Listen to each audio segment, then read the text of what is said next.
ശബരിമലയിലെ കൊടിമര പുനഃപ്രതിഷ്ഠയുമായി ബന്ധപ്പെട്ട വിവാദങ്ങളിൽ അന്വേഷണത്തിന്റെ ഭാഗമായി നടൻ മോഹൻലാലിന്റെയും ദിലീപിന്റെയും മൊഴി രേഖപ്പെടുത്തി വിജിലൻസ്. കൊടിമര പുനഃപ്രതിഷ്ഠയ്ക്ക് വേണ്ടി സ്വർണം സംഭാവന ചെയ്തതുമായി ബന്ധപ്പെട്ട വിവരങ്ങളാണ് പോലീസ് അന്വേഷിച്ചത്. കൊടിമര പ്രതിഷ്ഠയ്ക്ക് വേണ്ടി സ്വർണം സംഭാവന നൽകാൻ തന്റെ സുഹൃത്തായ സുരേഷ് ഗോപിയാണ് ആവശ്യപ്പെട്ടത് എന്നാണ് മോഹൻലാൽ മൊഴി നൽകിയത്. ഇതുമായി തിരുവനന്തപുരത്തെ ഒരു ജ്വല്ലറിയിൽ നിന്ന് 2 പവൻ സ്വർണം വാങ്ങി പമ്പയിൽ എത്തിച്ചുവെന്നും മോഹൻലാൽ അന്വേഷണ സംഘത്തോട് പറഞ്ഞു. മോഹൻലാലിന്റെ മൊഴിയെടുത്ത് കൊച്ചിയിൽ വെച്ചാണ് ദിലീപിന്റെ മൊഴി രേഖപ്പെടുത്തിയത്.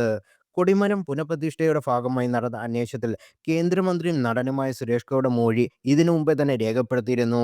അതേസമയം ഏപ്രിൽ 1 അയ്യപ്പന്റെ ജന്മദിനത്തിൽ എല്ലാ വഴികളും ചിരാതെ തെളിയിക്കണം എന്ന് ആഹ്വാനം ചെയ്തതും സുരേഷ് ഗോപിയായിരുന്നു. അയ്യപ്പൻ തന്റെ ജ്യേഷ്ഠ സഹോദരനാണെന്ന് സുരേഷ് ഗോപി പറഞ്ഞു. പുനഃപ്രതിഷ്ഠയുടെ ഭാഗമായി നടന്ന അന്വേഷണത്തിൽ കേന്ദ്രമന്ത്രിയും നടനുമായ സുരേഷ് ഗോപിയുടെ മൊഴി ഇതിനു മുമ്പേ തന്നെ രേഖപ്പെടുത്തിയിരുന്നു. അതേസമയം ഏപ്രിൽ 1 അയ്യപ്പന്റെ ജന്മദിനത്തിൽ എല്ലാ വഴികളും ചിരാതെ തെളിയിക്കണം എന്ന് ആഹ്വാനം ചെയ്തതും സുരേഷ് ഗോപിയായിരുന്നു. അയ്യപ്പൻ തന്റെ ജ്യേഷ്ഠ സഹോദരനാണെന്ന് സുരേഷ് ഗോപി പറഞ്ഞു.